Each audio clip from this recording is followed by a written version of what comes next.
I'm Joe DePaolo, Associate General Counsel for S&P Global, Chief Legal Officer for S&P Dow Jones Indices. My colleagues and I have been working through this benchmark regulation for a few years now.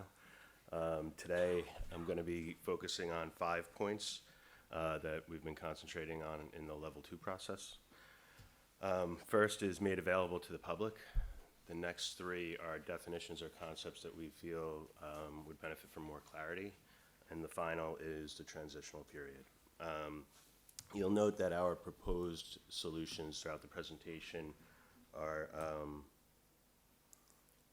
level 2 solutions. Obviously, if those don't go through, we'll be looking for level 3 solutions.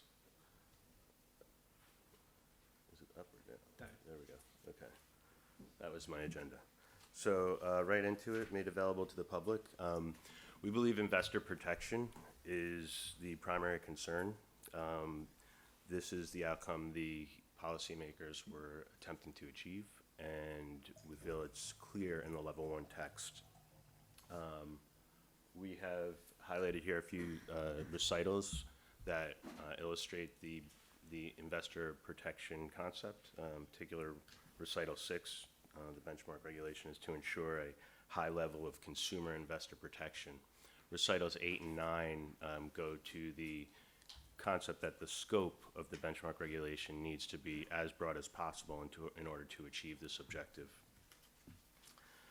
Our concern right now is that the proposed definition of made available to the public creates a potential loophole, contrary to the investor protection in the Level 1 text.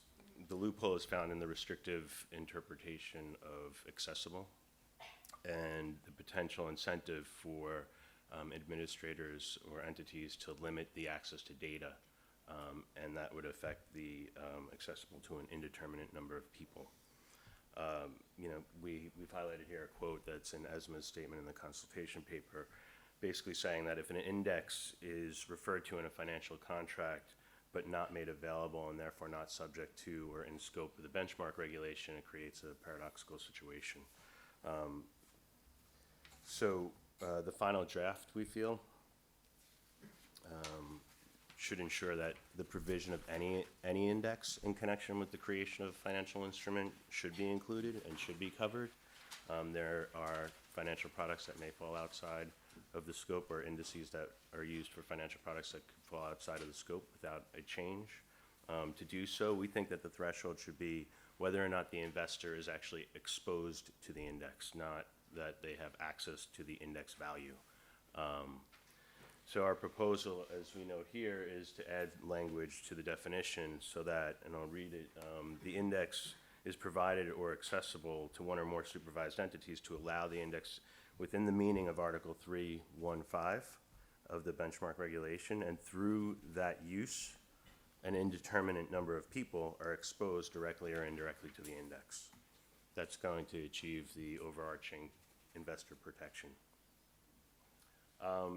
Next on my agenda, regulated data benchmark.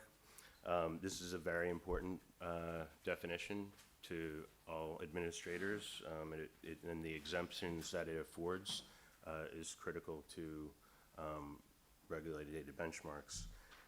It's essential to the proportional application of the benchmark regulation, so we want to make sure that any clarity is provided. The regulated data benchmark definition should ensure that any benchmark using unaltered regulated data is included. We think some of this has been addressed with the definition where data vendors are captured, but the way it was addressed loops into some outsourcing issues, which we'll get to when I cross that. The solution, however, that we do need is a decision on what to do with non-EU trading venues that are, for which pending equivalence decisions are. So without any access to these non-EU trading venues, you can limit the choice investors have, in particular with benchmarks and portfolio diversification. Readily available data. This has a significant impact on how administrators interact with data vendors and their ability to access certain types of data to create benchmarks. Clarity is needed to avoid legal uncertainty as to the benchmark regulation provisions that apply to administrators that use this type of data to create indices. The benchmark regulation is clear that readily available data is not a contribution. What it's not clear on is what actually readily available data is. One of our most important concerns is the concept of bond pricing and how they fit into fixed income indices, an important asset class to the industry, and one that at this particular point in time we're unsure as to how that data will be treated. Of course, we feel that it is much more similar to regulated data, and we're glad to see that we have the readily available concept carved out of contributions, but we would like to see clarity on that point. So our solution was in the delegated acts or in a recital to basically define readily available data as data obtained via subscription or public source and not created for the specific purpose of determining a benchmark. I think that will put sufficient clarity on readily available data. Outsourcing. So outsourcing is included in the benchmark regulation, but unlike other bodies of regulation, it is not defined. And of particular concern, as I mentioned, with regulated data benchmarks, the concept of data collection is deemed a outsourcing activity, or is required. Data collection is required to comply with outsourcing activities.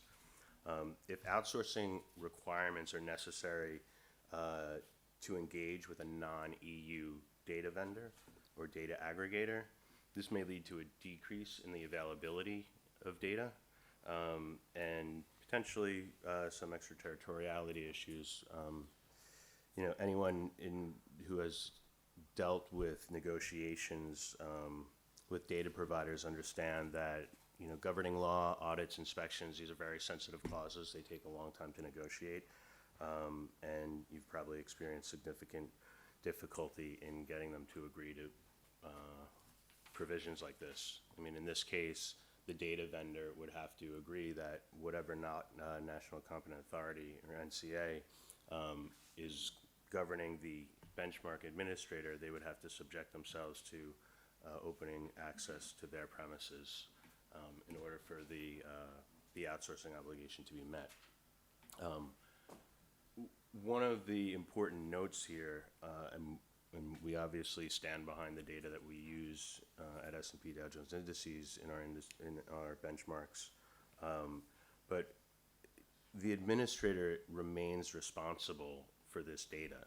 So we feel this outsourcing requirement is an additional burden that is not needed to address the primary concern of ensuring that you have appropriate quality assurance processes in place and you're ensuring the integrity of the data that you use in a benchmark. Also, MiFID II provides that outsourcing covers critical functions only and excludes the purchase of standardized services, including market information services and the provision of price feeds. So our proposal would to be somehow to include in a recital in the DA this concept to ensure that there is a consistent interpretation across NCAs as to what is required of data aggregators and administrators and how we engage with these entities. Final point I'm going to talk on is the transitional provisions. Now, I think for S&P Dow Jones Indices, it's pretty clear as a third country administrator, we have till 2020 to deal with recognition or endorsement, as we don't see equivalency, in the U.S. at this point in time. But our sister company, and Pierre will talk about this in a little bit, Platts is an EU benchmark administrator at this particular point in time. And we felt that Article 51 is is intended to grandfather existing administrators, yet the requirement is for EU administrators to be authorized as of January 1st, 2018. So there's a gap. There's also a gap between, right now it's referenced as benchmarks issued, I believe, before June 30th, 2016. So there's this time period between July 1st, 2016 and January 1st, 2018, where the benchmarks are in limbo. So the proposed solution as we have is just to have the transitional period expressly stating that authorization and registration would be allowed until 2020. Those are the 5 points we're looking to cover off today.